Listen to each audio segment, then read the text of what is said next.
네, 여러분 반갑습니다. 오늘은 백혈구에 대해서 한번 같이 공부해 보도록 하겠습니다. 백혈구는 류코사이트, 그다음에 화이트 블러드 셀에서 우리가 WBC라고 쓸 수도 있다고 했죠. 자, 먼저 백혈구는요, 세균 또는 이물질을 포식하거나 또는 항체를 만듭니다. 즉, 결국 무슨 기능을 합니까? 면역의 기능을 합니다. 면역. 그 다음에요. 자, 건강한 사람은 백혈구가 1세제곱밀리미터당 평균 5,000 내지 10,000개 정도라고 얘기하는데요. 그래서 우리가 뭐 7, 8,000개 이렇게 얘기를 하고요. 요거보다 이제 많게 되면 과잉증, 그 다음에 이거보다 적으면 과소증.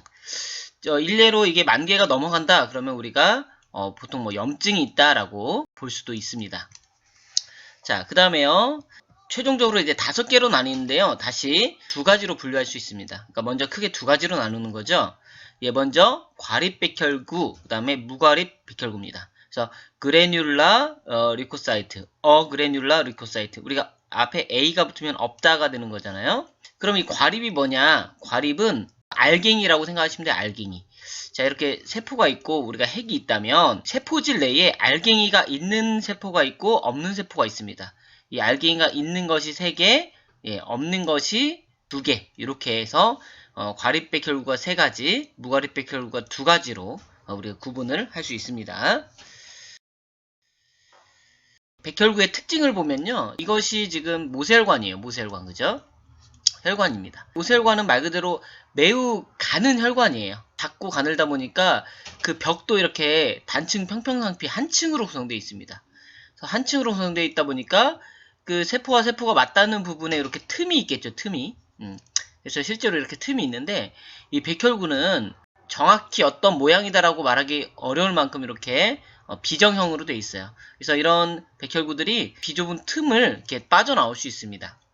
왜 빠져나올까요? 우리가 손상된 부위, 어느 조직으로 이 혈관들이 가까운 데 지나는 혈관으로부터 이 백혈구가 빠져나오게 되죠. 그래서 이 백혈구가 이물질이랄지 세균이랄지 그런 손상된 부위로 이동을 해서 이물질을 제거하거나 뭐 잡아먹거나 이런 역할들을 합니다. 그래서 이때 이물질, 특히 이제 뭐 세균들이 화학물질들을 이렇게 분비하게 되거든요. 그래서 이 화학물질을 따라서 백혈구들이 이동을 하게 됩니다. 그쪽으로. 그래서 그 우리가 또 케모탁시스, 화학쏠림성, 또는 구형어로 주화성이라고도 했는데요. 그런 이런 현상들이 밝혀지고 있습니다. 여기서 이제 중요한 사실은 뭐냐면 아메바 운동이라고 하거든요.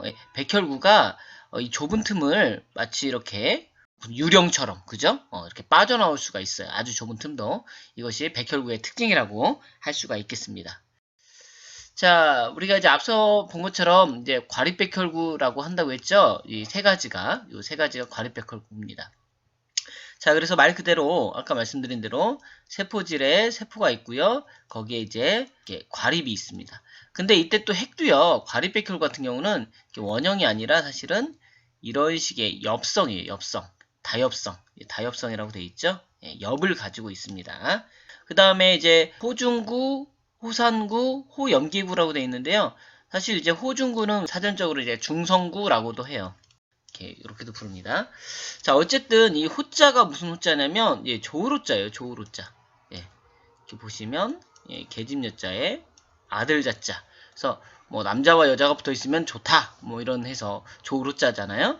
그래서 호중구. 자, 뭘 좋아한다는 거죠? 중성을 좋아하고요. 뭘 좋아합니까? 산성을 좋아하고 염기성을 좋아한답니다. 그죠? 자, 그럼 뭐가요? 여기 아까 설명했던 이 과립들이 중성을 좋아하고 산성을 좋아하고 염기성을 좋아한다 라는 뜻이에요. 자, 이제 보시면 과립의 염색성에 따른다고 되어 있잖아요. 자, 염색을 합니다. 우리가 이제 염색을 할 때 헤마톡실린, 그 다음에 에오진 염색을 해요.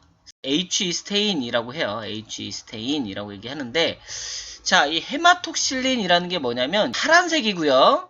그 다음에 염기성이에요.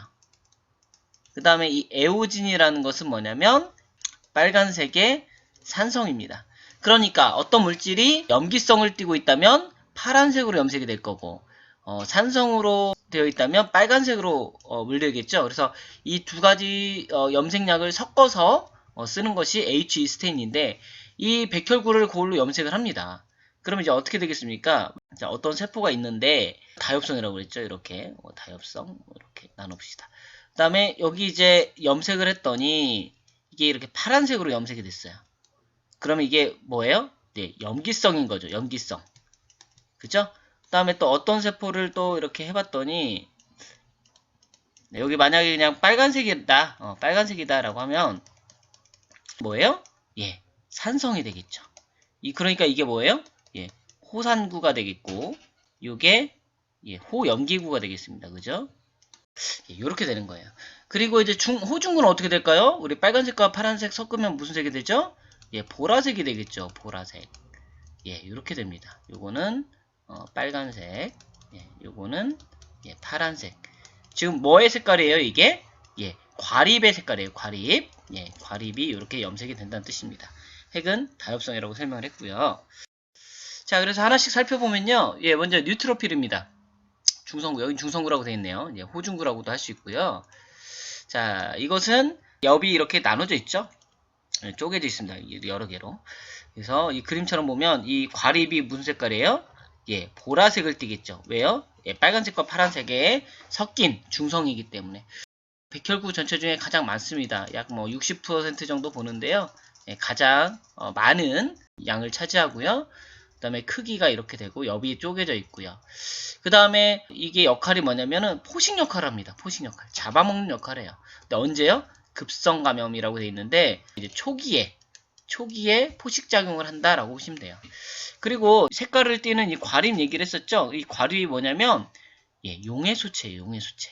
라이소솜, 리소좀이라고도 배웠죠. 리소좀, 뭐 라이소솜이라고 하는데 이거의 색깔이에요. 그래서 여기 안에 어떤 뭐 과산화수소랄지 세균이나 이물질을 공격할 수 있는 뭐 그런 물질들이 들어 있겠죠. 그래서 이것들이 잡아먹은 다음에 이물질이랄지 세균을 이 과립으로 공격을 해서 소멸시키게 됩니다. 자, 그 다음에 호산구입니다. 호산구, 뭐 에오지노필이라고 한데 있죠. 자, 요거는 이제 이름이 아까 말한 대로 이 에오진의 염색이 잘 된다고 해서 에오지노필입니다. 요 앞에서 뉴트로필이라고 했었잖아요. 그럼 이제 뉴트로는 이 중성이란 뜻이기 때문에, 그죠? 중성, 호중구인데 여기서는 이게 그대로 호산구라고 한다면 어떻게 되겠어요? 애시도필이 되겠죠. 애시도필. 이 필이 이제 좋아한다는 뜻이니까. 자, 근데 여기서는 에오지노필이라고 했어요. 그래서 요거 에오지노필은 에오진이라는 염색약을 좋아한다라고 해서 직접 염색약 이름을 붙인 겁니다. 자, 전체 백혈구 중 1에서 3%로 굉장히 소수예요. 적고요. 역시 다엽성이고요. 그 다음에 여기가 이제 무슨 색깔입니까? 여기 보시면 여기도 좀 붉은색을 많이 띠고 있죠. 예, 그래서 이 과립 자체가 예, 붉은색을 띠게 됩니다. 자, 그 다음에 이제 특징적인 것이 뭐냐면 알레르기성 질환, 그죠? 그 다음에 기생충 감염. 요때 요게 증가를 해요. 숫자가. 그래서 우리가 뭐 디퍼레이션 카운팅, 뭐 감별 진단이라고 하는데 개수를 나중에 뭐 임상병리 같은 데선 개수를 세요. 백혈구의 종류를. 근데 보통 1에서 3%인데 이거보다 훨씬 많이 늘었다. 뭐 5%나 10%로 늘었다라고 하면 예, 알레르기성 질환이나 기생충 감염을 의심해 볼 수 있다라는 이야기가 되겠습니다. 그리고 이 호산구도 식균 작용이 가능합니다. 자, 호염기구입니다. 이 바소필인데요. 이 베이스, 바소의 이 베이스가 그죠? 이게 염기란 뜻이에요. 염기성. 자, 그 다음에 0.5%는 더 적죠. 가장 적습니다. 뭐 0.5% 이하라고 봅니다. 우리가 호염기구 같은 경우는. 자, 그 다음에 뭐 비슷하고요. 그 다음에 이건 이제 히스타민이나 헤파린을 이 파란색 이 과립, 그죠? 염색했을 때 얘기죠. 예. 헤마톡실린에 염색되기 때문에 파란색 빛에 가까운 색을 띠게 되고요. 특징적인 것은 식균작용이 없어요. 예. 그 다음에 또 중요한 것이 뭐냐면 비만세포라는 게 나중에 나오는데요. 예, 비만세포, 마셀이라고 해요. 이것과 관련해서 과민반응. 여기서 이제 과민반응은 뭐 우리가 아까 앞서 봤던 알레르기 반응하고도 뭐 관련이 있는데 어쨌든 요것과 관련되어 있는. 그래서 이것이 어떤 엘러전, 그러니까 어떤 알레르기를 일으키는 물질과 접촉한다거나 하면 히스타민이나 헤파린을 막 분비합니다. 비만세포와 호염기구에서. 그러다 보면 우리 몸이 가렵기도 하고 뭐 혈관이 확장되기도 하고 뭐 이런 현상들이 발생을 하게 되죠. 자, 그 다음에 이제 무과립 백혈구입니다. 과립이 없는 백혈구죠. 예, 그래서 말 그대로 과립이 없는 백혈구입니다. 그래서 핵의 모양은 구형입니다. 아까는 뭐였어요? 예, 그 과립 백혈구에서는 다엽성이었죠. 여기서 이제 구형입니다. 그죠? 그 다음에 해당 사항이 림프구, 림포사이트와 단핵구, 모노사이트 이 두 가지가 존재합니다. 자, 림프구입니다. 자, 이제 25%를 차지하고요. 예, 그러니까 아까 한 60%였잖아요. 중성구가, 그죠? 예. 그리고 호산구와 호영기구는 뭐 합쳐도 굉장히 미량이었고, 그 다음에 림프구가 한 25%. 그죠? 그러니까 요게 이제 두 번째로 많은 세포가 되겠습니다. 그리고 이제 특징적인 것이 핵이 되게 커요. 그래서 세포질이 거의 안 보여요. 이렇게 보시면 요게 세포 전체인데 지금 세포질이 요만큼 살짝 보이죠. 그러니까 나머지가 이게 다 핵이란 뜻이죠. 여기서도 보시면 알겠지만 역시 어때요? 그 세포질의 과립이 당연히 없죠. 무과립 백혈구니까. 그리고 핵이 굉장히 크고 세포질이 적다는 게 특징입니다.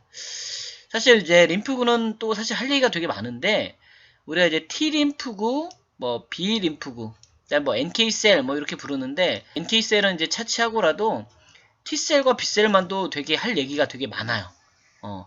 특히 또 T셀도 또 두 개로 또 나뉘고요. 어쨌든 이 림프구가 우리 몸에서 면역 역할을 하는 데는 굉장히 핵심적인 역할을 합니다. 굉장히 중요한 역할을 해요. T 림프구와 B 림프구가 우리 이제 후천성 면역 반응에 관여합니다. 그죠? 그리고 특히 B 림프구 같은 경우는 항체를 직접 생산하는 그런 세포입니다. 자, 그 다음 마지막 백혈구 단핵구입니다. 모노사이트라고 있고요. 예, 모노가 하나란 뜻이죠. 예, 뭐 당연히 핵이 하나고요. 이렇게 생겼습니다. 그죠? 이제 이것도 약간 뭐 갈라져 보이긴 하는데 한 덩어리고요. 그 다음에 세포질이 이렇게 또 존재하네요. 전체의 또 5% 정도, 5% 내지 뭐 10% 정도까지도 보는데 하여튼 요 정도를 차지해서 세 번째로 많은 숫자를 차지합니다. 그래서 우리가 굳이 이제 숫자를 만약에 정리한다면 중성구가 가장 많았고요. 그 다음 림프구가 많았죠. 그 다음 단핵구가 그 다음이고요. 그 다음에 호산구, 그 다음에 호염기구가 가장 적었습니다. 자, 그 다음에 또 크기는 또 지름이 15 마이크로미터로 또 가장 커요. 단핵구가. 근데 이 단핵구의 가장 큰 특징은 뭐냐면 나중에 조직으로 가면 대식세포가 됩니다. 예, 마크로파지가 돼요. 예, 그래서 잡아먹는 탐식세포예요. 그래서 여기서 이제 탐식작용을 하는 것은 중성구, 단핵구, 호산구 이 세 개는 포식작용을 합니다. 포식작용. 이렇게 세 가지만 하고요. 림프구와 호염기구는 포식작용을 하지 않습니다. 자, 그래서 어쨌든 요것이 나중에 큰 포식세포, 예, 그 실제로 크기도 크고요. 그 다음에 실제로 많이 뭐 잡아먹습니다. 이물질 같은 거. 근데 요게 이제 혈액 중에 있을 때는 단핵구라고 부르고 이게 이제 조직으로 가서 실제로 잡아먹는 역할을 하게 될 때는 대식세포라고 부르게 됩니다. 자, 그 다음에 혈장. 혈장에서 나머지 부분은 간단히 보겠습니다. 혈장에는 이제 물 성분이지만 뭐 90% 이상이 물이에요. 90%가 물이지만 물에 이제 뭐가 섞여 있는 거죠. 뭐가 섞여 있냐면 그중에 이제 많은 것 중 하나가 이제 혈장 단백질이에요. 혈장 단백질인데 가장 많은 것 중 하나가 이 알부민입니다. 알부민. 알부민의 이제 가장 큰 특징은 뭐냐면 뭐 여기 단백질 우만체라고 되어 있지만 여기 써 있는 교질 삼투압 특히 요걸 유지해요. 교질 삼투압. 그래서 우리가 삼투압을 유지하기 때문에 혈압에 의해서 물이 바깥으로 빠져나가지만 그것을 다시 끌어당겨오는 혈관 내로 그런 역할을 하게 돼요. 그래서 혈관 내에 그죠? 혈액 중에 삼투압을 유지시킵니다. 자, 그 다음에 이제 글로불린이 크게 세 종류예요. 알파, 베타, 감마. 혈장 내의 단백질을 뭐 이렇게 쭉 보면 뭐 이런 식으로 이렇게 생겼어요. 이렇게. 그래서 이게 가장 많은 건데 요게 가장 많고 무거운 거. 요게 이제 알부민이 되겠고요. 그 다음에 이제 이때부터는 그냥 우리가 이제 알파, 베타, 감마라고 이름을 이렇게 그냥 붙인 거예요. 근데 감마글로불린의 정체가 뭐냐면 감마글로불린 있죠? 요게 B셀에서 만들어졌다고 하는 항체가 여기 감마글로불린에 해당합니다. 항체를 또 다른 말로 그냥 감마글로불린이라고 거의 동의어처럼 사용을 하기도 합니다. 자, 그 다음에 뭐 포도당, 탄수화물, 아미노산, 뭐 지질, 뭐 이런 영양소들이 섞여 있겠죠. 그 다음에 뭐 요소, 요산, 뭐 여러 가지 이런 젖산, 노폐물. 특히 이 쭉 보시면 뭐 요소도 그렇고 요산, 크레아티닌, 암모늄 다 뭐에 관한 노폐물이냐면 질소에 관한 노폐물이에요. 즉 단백질의 대사 산물이라고 보시면 돼요. 그래서 이것이 보통 우리가 이제 신장을 거쳐서 콩팥을 거쳐서 오줌으로 분비가 되게 됩니다. 자, 그 다음에 이제 여러 가지 무기원소가 있겠죠. 구리, 철, 마그네슘, 아연 뭐 이렇게 나오는데 여기 이제 뭐 전해질이 따로 나오니까 그렇지만 어쨌든 여기 또 나트륨, 칼륨, 칼슘, 마그네슘, 그죠? 뭐 염소.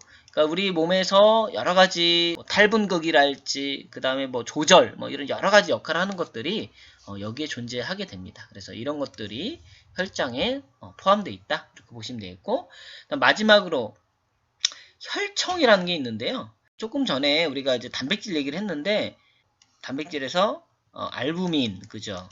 그 다음에 뭐 알파, 베타, 감마, 글로불린 얘기했죠. 중요한 단백질이 또 뭐냐면 섬유소원이에요. 섬유소원. 피브리노겐이라고 하죠. 예. 요건 뭐냐면 섬유소의 원이죠. 그러니까 섬유소 전 단계예요. 이게 나중에 뭐가 되겠어요? 그러면 예, 섬유소가 되겠죠. 섬유소도 이제 중요한 단백질인데 평소에는 섬유소 원 형태로 물에 녹아 있어요. 그러다가 응고의 형태가 되면 고체 형태로 바뀌면서 이제 엉겨 붙는데 혈장에서 이 섬유소원만 쏙 제거하면 그걸 뭐라고 한대요? 혈청이라고 한대요. 혈청. 혈장에서 섬유소원을 제거하는 것을 의미합니다. 이것은 이제 섬유소원이라는 단백질만 특히 이제 열로 이게 많이 제거가 가능하거든요. 그래서 그렇게 해서 제거해낸 것을 우리가 혈청 또는 이제 혈액이 그대로 엉겨붙도록 놔둬서 섬유소와 적혈구들을 한꺼번에 제거한 다음에 남는 그것을 우리가 또 혈청이라고 얘기를 할 수 있습니다. 여기서 마치도록 하겠습니다. 네, 이 시간에는요, 혈액의 주요 내용에 대해서 조금 더 살펴보도록 하겠습니다. 먼저 적혈구가 어떻게 생성되고 파괴되는지 그 과정을 한번 살펴보겠습니다. 먼저 적혈구는 120일간을 산다고 했습니다. 자, 그런데 이것이 어떻게 만들어지냐? 일단 이제 골수에서 만들어지죠. 자, 여기서 아미노산과 철, 이게 반드시 필요한데요. 이것은 이 분해되는 과정에서 그대로 재활용이 주로 됩니다. 또한 여기에 비타민 B12라는 비타민이 필요한데요. 자, 여기서 이 철과 비타민이 매우 중요하죠. 그래서 이 철이 부족할 경우에는 철 결핍성 빈혈, 그리고 이 비타민 B12가 부족할 때 악성 빈혈이 발생하게 됩니다. 또한 이런 재료들이 다 모아졌다 하더라도 여기 보시면 이 콩팥에 이 적혈구 형성이자 에리스로포이에틴이라는 이 물질이 골수를 자극해야만 골수에서 적혈구가 잘 생성이 될 수가 있습니다. 네, 이렇게 골수에서 생성된 적혈구는요, 혈장을 돌면서 120일간을 살게 되고요. 이것이 이제 수명을 다하게 되면 지라, 스플린, 비장으로 이제 오게 됩니다. 자, 이때 이 혈색소는요, 헤모글로빈이잖아요. 네, 그래서 햄과 글로빈 이 두 개로 이렇게 나누게 됩니다. 예, 글로빈은요, 이제 단백질 덩어리이기 때문에 결국 아미노산을 거쳐서 적혈구를 생성하는 재료로 사용이 되고요.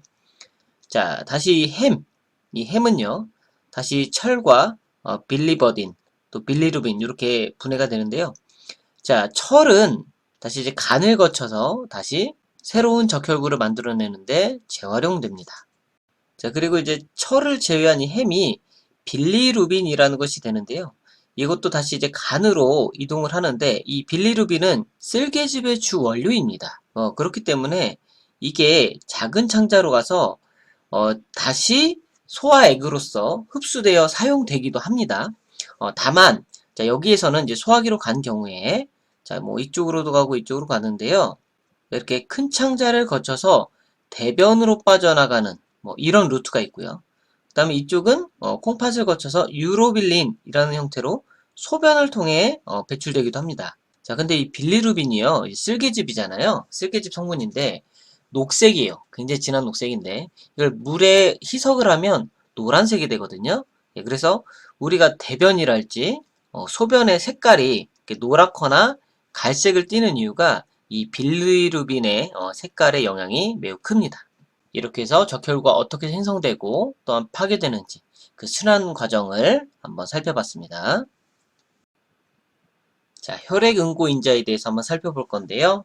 자, 1번부터 보시면 쭉 해서 13번까지 있습니다. 그런데 실제 개수는요, 12개예요. 예, 그럼 하나가 빠졌네요. 예, 여기 보니까 6번이 빠져 있습니다. 6번은 처음에 혈액응고인자인 줄 알았는데 나중에 아니라는 것이 밝혀졌고요. 자, 굉장히 많기 때문에 우리가 다 볼 수는 없지만 대부분 어디서 만들어집니까? 예, 간에서 대부분 만들어집니다. 자, 그런데 좀 독특한 것 중 하나가 이 칼슘이에요. 예, 대부분 이제 단백질들인데요. 이 칼슘은 단백질이 아니죠. 무기질이죠. 예, 그래서 뼈나 혈소판에서 이렇게 나오고요. 또 여기 있는 트롬보플라스틴도 사실 또 나머지 대부분 간인데 이것은 손상된 조직, 뭐 활성화된 혈소판이라고 되어 있어요. 그래서 혈소판 내부에서 이렇게 많이 나오는 인자가 되겠습니다. 자, 그리고 여기 1, 2, 3번은 매우 중요한데요. 조금 더 그림에서도 살펴보겠지만 이렇게 해서 최종적으로 이 섬유소원이 섬유소가 되면서 혈액응고가 마무리가 됩니다. 그래서 이 발견된 순서도요, 이 최종 마무리 단계에서 점점 이렇게 거꾸로 역순으로 발견해 나갔다고 보시면 되고요. 자, 여기 이제 별표가 있는 게 있습니다. 별표. 자, 별표 있는 것이 2번, 그 다음에 7번, 9번, 10번. 뭐, 요 정도 이제 네 가지가 있는데요.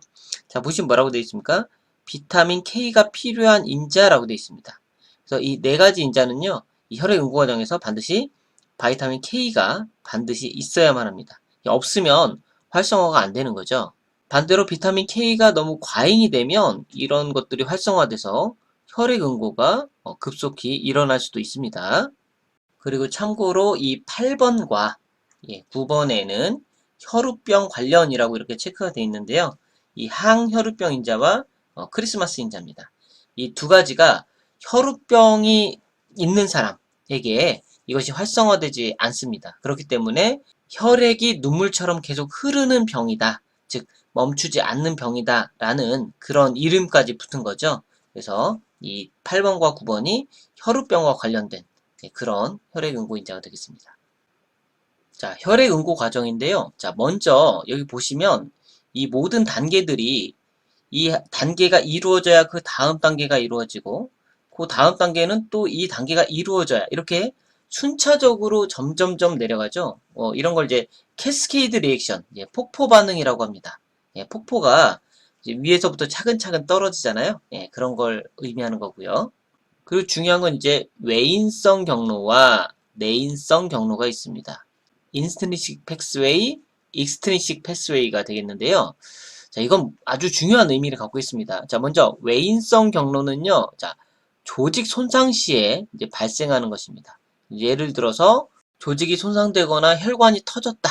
예, 그러면 그 세포 내부에서 어떤 물질들이 나올 수 있겠죠. 예, 그래서 이제 티슈 트롬보플라스틴 조직 내에서 어떤 물질들이 이렇게 빠져나오는 거죠. 이런 걸로 인해서 이 액션이 시작됩니다. 그래서 쭉쭉쭉 내려가서 근데 이제 중간중간에 이렇게 칼슘들이 보이죠. 이 4번 인자죠. 예. 그래서 이런 것들이 계속 7번 팩터, 10번 팩터 이런 것들을 계속 활성화시키고 해서 결국은 이쪽으로 모이네요. 이게 스롬보플라스틴인데요. 결국 이것을 활성화시킵니다. 자, 이번에는 이 내인성 경로입니다. 예, 내인성 경로는요.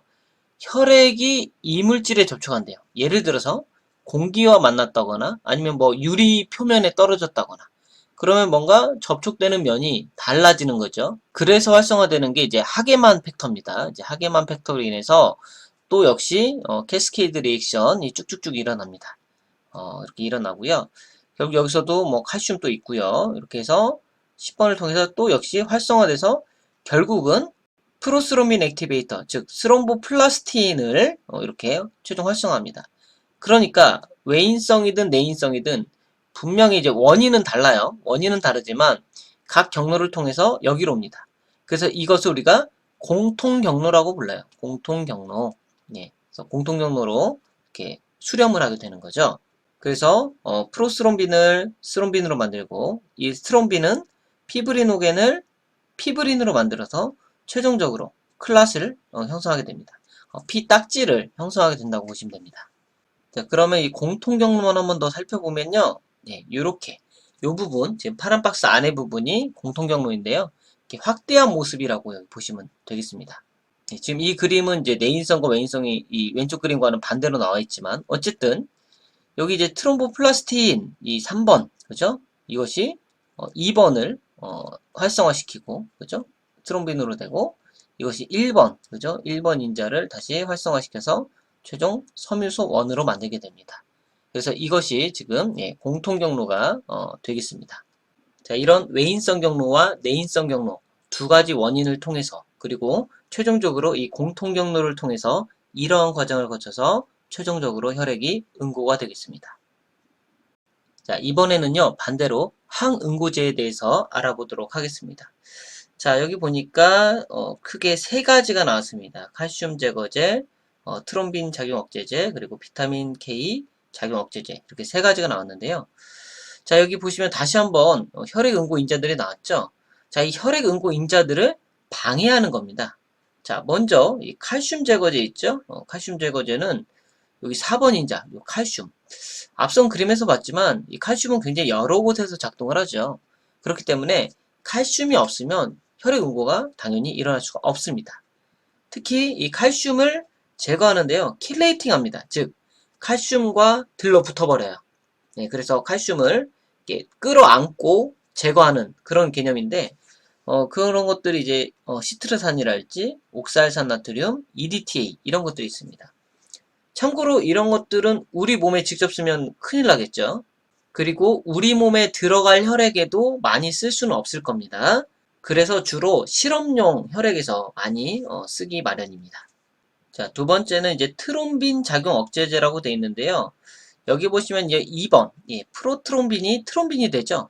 그 트롬빈이 마지막 파이널로 섬유소로 만들 텐데, 이제 그 부분을 이제 억제하는 겁니다. 방해하는 거죠. 그런 것들이 이제 헤파린, 히루딘 이런 건데요. 헤파린은 참고로 우리 몸에서 원래 간에서 나오는 거예요. 우리 간을 헤파라고 하잖아요. 그래서 간에서 만들어지는 단백질이다라고 불릴 정도로 우리 몸에서 늘 생성되는 겁니다. 왜냐면 사실 우리 몸의 혈액이 굳는 것도 중요하죠. 이제 혈액이 유출됐을 때 지혈되는 거 굉장히 중요한데요.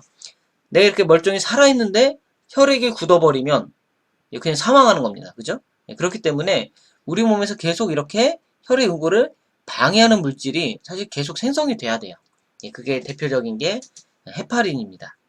그리고 이제 히루딘 이런 거는요, 거머리나 모기같이 해충들이 우리 피를 빨아먹을 때 빨아먹는데 굳으면 안 되겠죠. 그러니까 이제 그때 분비를 해서 응고를 억제하는 그런 역할을 하는 또 물질이 되겠습니다. 자, 마지막으로 비타민 K 작용 억제제인데요. 아까 보시면 여기 비타민 K와 관련된 이런 인자들이 이렇게 많이 있었잖아요. 여기 2번도 마찬가지고. 이런 것들을 방해합니다. 그래서 뭐 대표적인 게 쿠마린, 유도체 뭐 이런 것들인데요. 어쨌든 이런 것들이 대표적인 혈액 응고를 방해하는 항응고제가 되겠습니다. 자, 혈액형에 대해서 살펴볼 건데요. 사실 혈액형은요, 종류가 생각보다 굉장히 많습니다. 우리가 이제 ABO식, 우리가 많이 쓰는 ABO식이 있죠. 그리고 뭐 RH식 이런 것도 들어보셨을 거예요. 자, 그런데 뭐 ABO식, RH식 이런 것들이 지금 이제 두 가지잖아요. 지금 제가 방금 말한 게 이런 것이 한 40가지가 넘어요, 사실.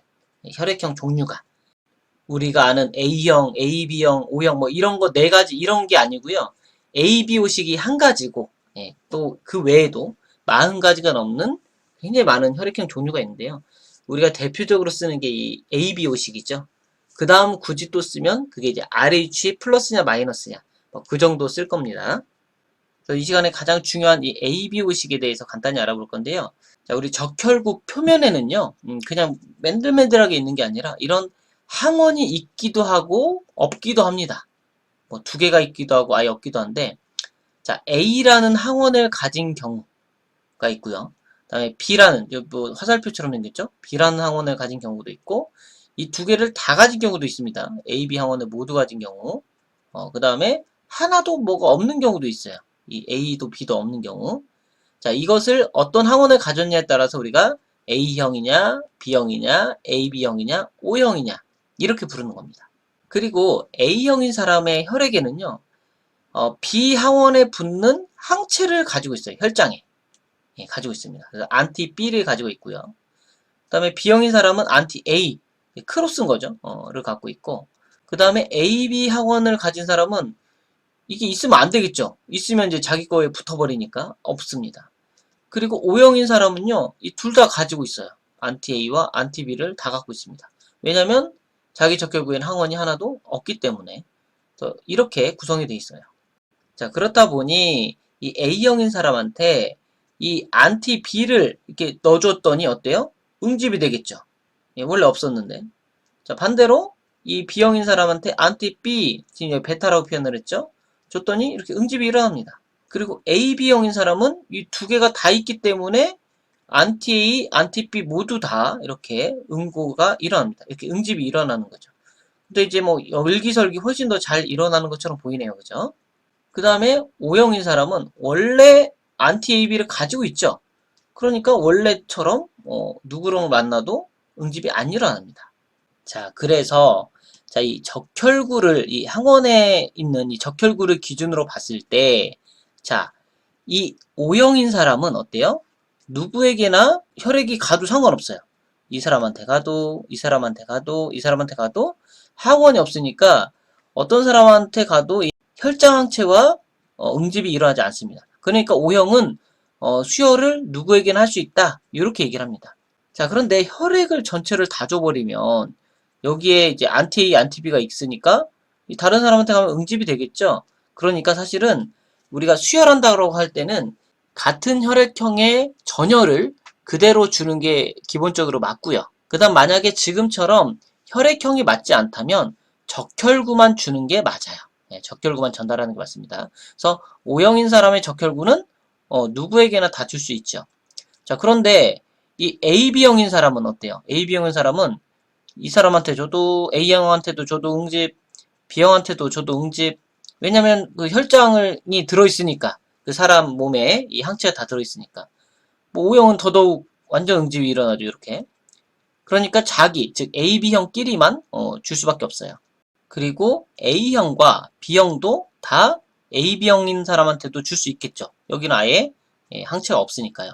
자, 이런 식으로 해서 우리가 어떤 혈액형이 어떤 혈액형한테 수혈을 할 수 있다 없다. 예, 그걸 이제 요약해 놓은 게 이 밑에 표고요.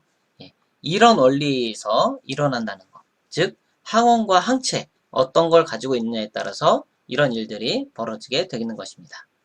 자, 그러면 혈액에서 추가적인 내용 여기서 정리하도록 하겠습니다.